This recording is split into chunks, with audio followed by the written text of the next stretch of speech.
The first time I met her, she was sitting on the balcony of my brother's new apartment, her hair tucked behind one ear, sunlight turning it gold. Her name was Lana, quiet, observant, and too beautiful for her own calmness. I remember thinking she didn't belong in our family's orbit of noise and careless laughter. She looked like someone who felt too much but said too little. I was 21, fresh out of college, still trying to figure out what I wanted. My brother, Ethan, was 26, confident and already working in real estate, the kind of man who filled every room with loud certainty. Lana was his new girlfriend. He'd met her at an art exhibition downtown. I didn't think much of it until that day I walked onto the balcony holding 2 glasses of lemonade. "You look like you're thinking about leaving," I said. She smiled, slow and hesitant. "You can tell?" I nodded. "You've got that faraway look, like your body's here but your heart's somewhere else." She laughed softly, eyes down. "You're observant." "I'm nosy," I corrected. "It's a family trait." We talked for an hour that day, about books, art, and how strange the city feels when you're new. She'd just moved here from another state, chasing some version of herself she hadn't met yet. I liked that she said things like that. It made her seem alive in a way I hadn't seen in people my age, like she still believed in beauty. That night, as I left their apartment, I caught a glimpse of her through the window, Lana leaning into Ethan's chest, smiling faintly as he talked about something that made him proud. She looked peaceful, but there was something in her eyes I couldn't name yet. I didn't see her again for weeks. Life moved the way it always does, too fast and never in the direction you expect. But one evening, I ran into her at a small coffee shop near the train station. She was sitting alone, sketching something on a napkin. "Lana?" She looked up surprised, then smiled. "Maya, hey, sit with me?" We talked again. The hours passed like minutes. She told me Ethan was always working, that sometimes the city felt too loud, too restless. I told her I'd been applying for internships, still unsure where I belonged. Somewhere in the middle of that conversation, she reached out, just briefly, to tuck a stray hair behind my ear. It was nothing, and yet it was everything. For a moment, the world narrowed to her touch and my heartbeat. When she pulled her hand back, there was a flicker in her eyes. Recognition, guilt, longing, something that shouldn't have existed between us. I didn't say anything, neither did she. We both looked away, pretending nothing had shifted. But it had. That night I dreamt of her, not in the way people dream of lovers, but in the quiet ache of someone who knows they've seen something fragile and forbidden. Over the next few months, we became friends, at least by name. We met for coffee, shared playlists, and sent late-night texts that started with "can't sleep" and ended with "good night." Ethan never noticed. He trusted me, trusted her. That made it worse. One evening, I helped them host a small dinner at their apartment. Lana was wearing a pale blue dress, hair tied loosely. When our eyes met across the table, something in her gaze froze me. I had to look away before Ethan saw. Later, when the guests were gone and Ethan had gone to take a call, I found her on the balcony again. Same spot as when we met. "You shouldn't look at me like that," I said quietly. She turned. "Like what?" "Like you want me to stay." The silence between us stretched until the night air felt heavy. Then, softly, "Maybe I do." That was the first confession. Not spoken clearly, but felt. Like an invisible thread pulling too tight. When Ethan came back, she smiled and poured him another glass of wine. I stood there, my heart pounding, realizing that love could be both beautiful and cruel at the same time, and that I was already too deep in something I couldn't name without breaking it. After that night on the balcony, everything between us shifted. Subtly. Dangerously. We didn't talk about it, of course, we couldn't. But silence has its own language, and ours spoke louder than words ever could. Lena started keeping a careful distance. Fewer texts, shorter replies, polite smiles instead of laughter that reached her eyes. Ethan said she'd been tired lately. He thought it was work, or maybe the city wearing her down. But I knew better. I knew the exhaustion of pretending. Still, I tried to move on. I dated someone from my internship, a girl named Harper. She was funny, kind, and liked to draw on napkins, just like Lena. For a while, I thought maybe that was what love was, finding someone who made you forget the ache of someone else.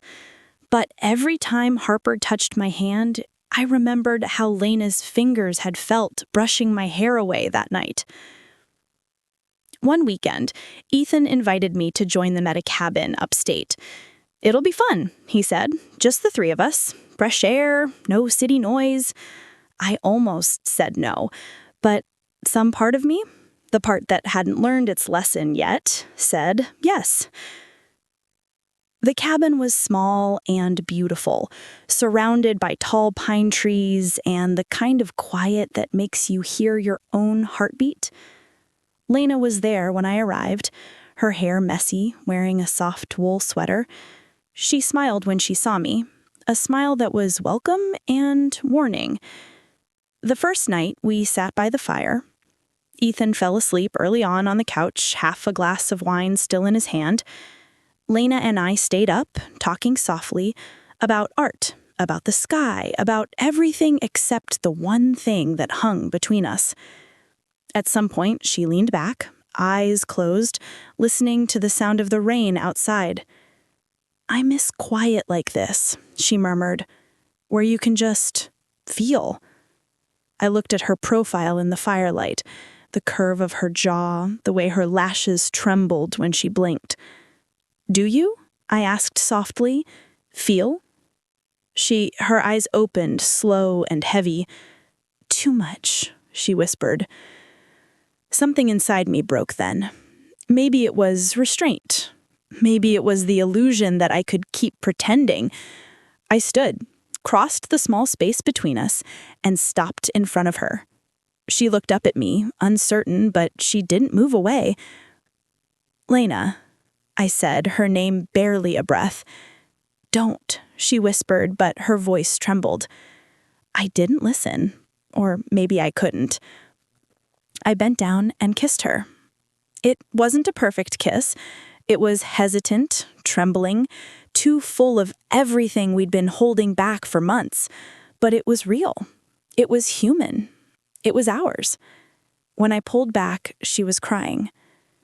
"I can't," she said. "Maya, I can't." "I know," I whispered, my own voice breaking. "But you already did." She stood up, turned away, pressed her hand over her mouth like she could erase the moment. "Ethan loves me." "And you?" I asked. She didn't answer. The silence that followed was sharp, filled with everything neither of us could say. Outside, the rain fell harder. Inside, the fire burned low, its light flickering across her face. Eventually, she said softly, "You should go to bed." I nodded, numb, and walked toward the small guest room. As I closed the door, I heard her whisper, almost too quietly, "I wish I'd met you first." I didn't sleep that night. I lay awake listening to the rain, the echo of her voice replaying in my head.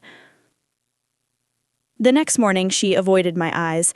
Ethan made pancakes, oblivious to the quiet storm brewing between us.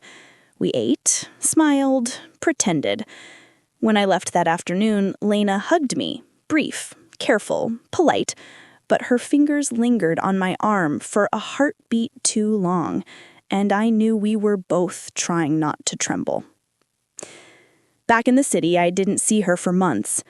Ethan said they were busy planning their wedding. The words hit like a punch I'd seen coming but couldn't dodge. The day of the wedding, I stood beside my brother, watching Lena walk down the aisle in white, radiant, steady, beautiful. Our eyes met for just a second, and I saw something flicker there, not regret, but recognition. She smiled, and I smiled back. And that was our goodbye. At least, it was supposed to be.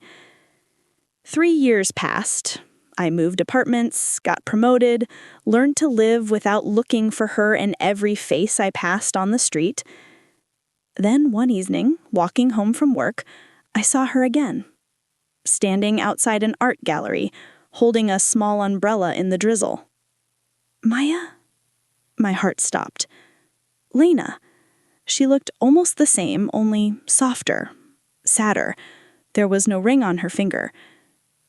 Ethan and we separated, she said quietly.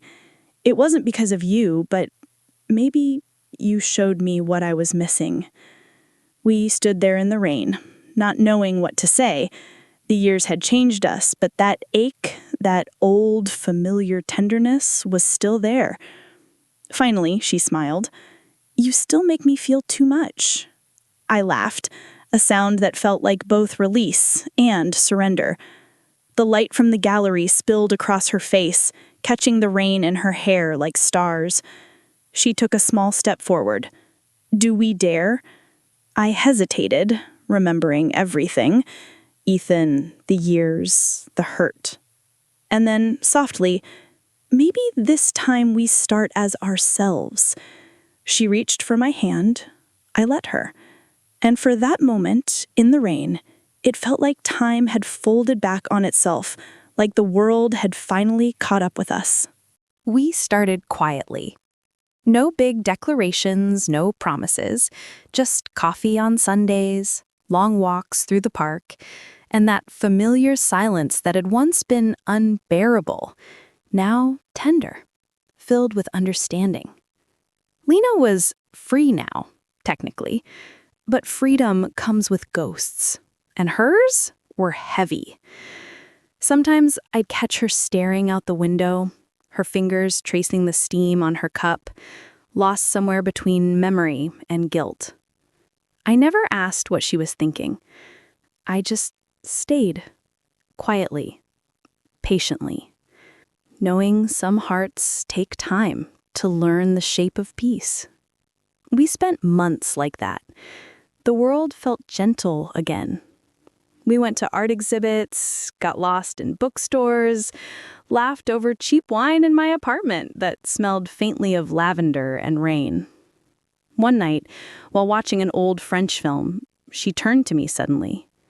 Do you ever think we were meant to find each other? Even like this?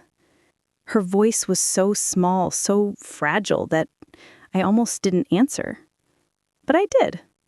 Yes, but maybe we were only meant to love each other once, not forever. She looked away, her eyes shimmering with quiet ache. That sounds like goodbye. I smiled faintly. No, just truth. Winter came early that year. We spent Christmas together, just the two of us. No decorations, only candles and old music.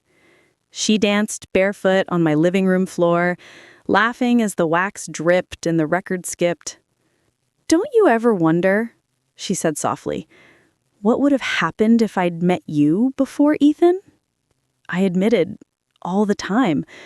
But then, maybe we wouldn't have been ready.